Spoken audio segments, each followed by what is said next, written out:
মাছের ডিমের কারি। আজ পাড়া থেকে একটা মাছ কিনেছিলাম। মাছটা কাটতেই দেখি মাছটার পেট ভর্তি ডিম। তাই দেখে মনে হলো আপনাদের সাথে মাছের ডিম দিয়ে একটা দারুণ স্বাদের, খুব সহজ ও কম উপকরণের, একদম কম তেল মশলায় একটা রেসিপি আপনাদের সাথে শেয়ার করা যাক, যেটা খেতে হবে দুর্দান্ত স্বাদের। Hi guys, welcome back to my YouTube channel রাখি রান্নাঘর। আমি রাখি। তো আবার নিয়ে চলে এলাম আপনাদের জন্য নতুন একটা রেসিপি। নানা ধরনের রেসিপি দেখার জন্য চ্যানেলটা অবশ্যই সাবস্ক্রাইব করে নেবেন। ভিডিওটা ভালো লেগে থাকলে লাইক কমেন্ট শেয়ার করবেন। তো আজকের রেসিপি শুরু করা যাক।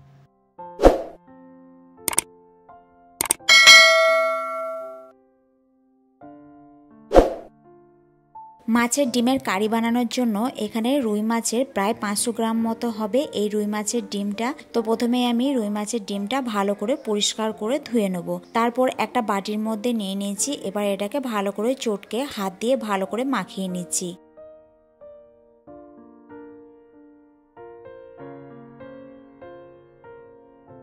তো দেখুন, এখানে হাত দিয়ে ভালো করে চটকে মাখিয়ে নিয়েছি। এবার এর মধ্যে কিছু মশলা মাখিয়ে নেব। সবার প্রথমে দিয়ে দিচ্ছি এখানে স্বাদ অনুযায়ী নুন 1 চামচ মতো, ছোট চামচের 1 চামচ মতো হলুদ গুঁড়ো, একটা ছোট সাইজের কাঁচা লঙ্কা, সেটাকে ভালো করে কুচি কুচি করে নিয়েছি, ওটাকে দিয়ে দিলাম। একটা মিডিয়াম সাইজের পেঁয়াজকেও ছোট ছোট করে কুচি করে সেটাকে দিয়ে দিলাম। একটা ডিম দিয়ে দিচ্ছি। আপনারা ডিমের পরিবর্তে কিন্তু বেসনও দিয়ে দিতে পারেন। তো ডিমটা দিয়ে ভালো করে কিন্তু ফেটিয়ে নিচ্ছি।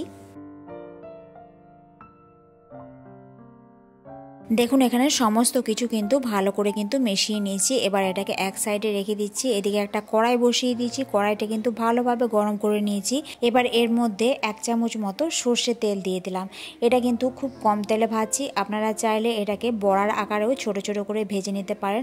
আমি খুব কম তেলেই রান্না করছি, তাই 1 চামচ মতো দিয়ে একদম ডিম অমলেট যেমন বানাই অমলেটের মতো করে ভেজে নিচ্ছি। তো এক সাইড ভাজা হয়ে গেলে আর এক সাইড উল্টে পাল্টে বেশ লাল লাল করে ভেজে নিচ্ছি। গ্যাসের ফ্লেম একদম মিডিয়ামে রেখে কিন্তু সমস্ত কিছু ভাজতে হবে। তো দেখুন, ভাজা হয়ে গিয়েছে। এবার বাকিটাও ভেজে নেবো। আরো 1 চামচ তেল দিয়ে দিলাম। তেল দিয়ে বাকি ডিমগুলো ভেজে নিয়েছি। এটা কিন্তু আপনারা শুধু শুধু খেয়ে নিতে পারেন। এবার এগুলোকে এক সাইডে রেখে এবার রান্নাটা শুরু করব। তার জন্য কড়াই চাপিয়ে কড়াই দিয়ে দিয়েছি পরিমাণ মতো তেল। এখানে 3 চামচ মতো তেল দিয়ে দিয়েছি। তেল কিন্তু খুব ভালোভাবে গরম করে নিতে হবে। তেল গরম হয়ে গেলে ফোড়নে দিয়ে দিচ্ছি গোটা জিরে, 1/2 চামচ মতো, আর একটা তেজপাতা।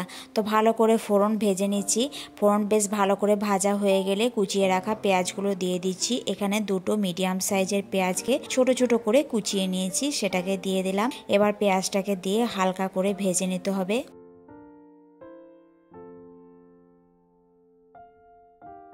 তো গ্যাসের ফ্লেম একদম মিডিয়ামে রেখে কুচানো পেঁয়াজগুলোকে ভালো করে একটু হালকা লাল লাল করে ভেজে নেব। খুব বেশি লাল লাল করে ভাজার দরকার নেই। আলু নিয়েছি, এখানে দুটো বড় বড় সাইজের আলু নিয়েছি, সেগুলো এরকম সাইজ করে কেটে নিয়েছি। আলুগুলো পেঁয়াজের সাথে একটু ভাজা ভাজা করে নেবো। আপনারা চাইলে আলুগুলো তেলের মধ্যে আগে দিয়েও ভেজে নিতে পারেন।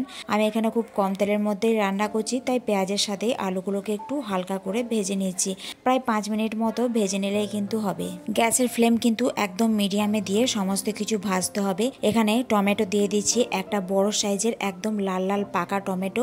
একদম লাল টমেটো দিলে কিন্তু কালারটাও খুব ভালো আসে। আর এখানে স্বাদ মতো একটু নুনও দিয়ে দিলাম, যাতে টমেটো তাড়াতাড়ি একটু সেদ্ধ হয়ে যায়। সমস্ত কিছু কিন্তু ভালো করে মিশিয়ে নিয়েছি। দেখুন, এবার এর মধ্যে কিছু মশলা অ্যাড করে দেবো। দিয়ে দিচ্ছি ছোট চামচের 1 চামচ হলুদ গুঁড়ো, ছোট চামচের 1 চামচ জিরে গুঁড়ো, আর ছোট চামচের 1 চামচ ধনে গুঁড়ো, আর 1/2 চামচ মতো দিয়ে দিচ্ছি লঙ্কার গুঁড়ো। তো সমস্ত মশলাপাতি দিয়ে দিয়েছি। দেখুন, মশলাগুলো দিয়ে ভালো করে একটু মিশিয়ে নেব। সামান্য একটু জল দিয়ে দিচ্ছি, যাতে ভালোভাবে মশলাগুলো কষানো হয়। সমস্ত কিছু দিয়ে এবার মশলাগুলো ভালো করে কষিয়ে নেব। আর মশলা যত বেশি ভালো করে কষানো হবে, খাবারের টেস্টও কিন্তু তত বেশি ভালো হবে।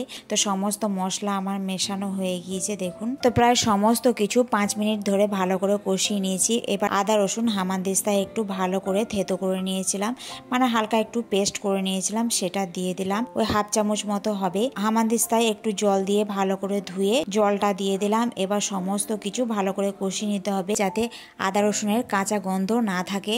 আদা রসুন দিয়ে কিন্তু ভালোভাবে কষিয়ে নিতে হবে। তো দেখুন, মশলা থেকে কিন্তু তেল ছেড়ে দিয়েছে। খুব ভালোভাবে কষিয়ে নিয়েছি আমি।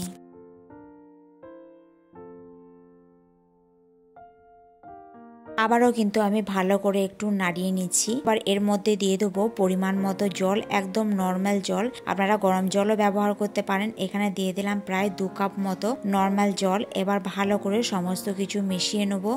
জলটা একটু বেশি দিতে হবে কারণ আলুগুলো সেদ্ধ হবে। এর মধ্যে পরিমাণ মতো নুন দিয়ে ঝোল ফোটার জন্য কিন্তু অপেক্ষা করতে হবে। একদম হাই ফ্লেমে ঝোল ফুটিয়ে নিয়েছি, দেখুন একদম ঝোল ফুটে গিয়েছে। এবার এটাকে ঢাকা দিয়ে সেদ্ধ হওয়ার জন্য অপেক্ষা করতে হবে। এটা প্রায় 10 থেকে 15 মিনিট মতো ঢাকা দিয়ে রেখে দিয়েছিলাম। এবার ঢাকনা খুলে চেক করব পুরোপুরি সেদ্ধ হয়েছে কিনা।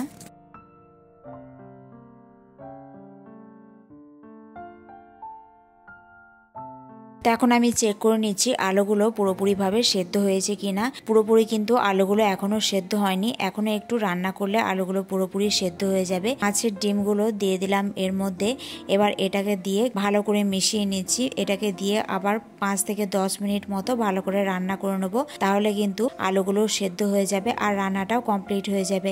ভালো করে কিন্তু সমস্ত কিছু মিশিয়ে নিয়েছি। এই আলু দিয়ে মাছের ডিমের কারিটা কিন্তু দারুণ খেতে হয়। আপনারা যদি রান্না না করে থাকেন অবশ্যই একবার ট্রাই করে দেখবেন, খুবই ভালো লাগে। গরম ভাতের সাথে তো দারুণ লাগে খেতে। তো আবার আমি এটাকে 5 মিনিটের জন্য ঢাকা দিয়ে দিচ্ছি যাতে পুরোপুরিভাবে সমস্ত কিছু সেদ্ধ হয়ে যায়। 5 মিনিট পর দেখুন ঢাকনা খুলছি, আবার আমি এটাকে ভালো করে নাড়িয়ে দিচ্ছি আর দেখে নিচ্ছি সমস্ত কিছু সেদ্ধ হয়েছে কিনা।